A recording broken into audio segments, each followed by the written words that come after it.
Let's take a look at a fun competitive team that involves Spider Supreme and a pretty beefy sideline. Some of these figures are kind of expensive, so you don't have to use them in your final build if you don't have them.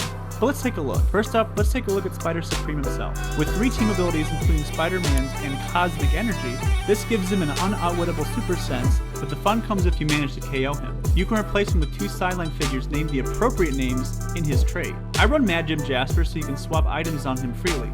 I usually start Spider Supreme out with the web shooters since he starts with them for free, and then swap them out with something like the Soul Sword or the Cloak of Levitation, depending on what situation you're in. But let's take a look at the sideline. You can bring Arachknight in at his full dial, and this guy just wrecks havoc.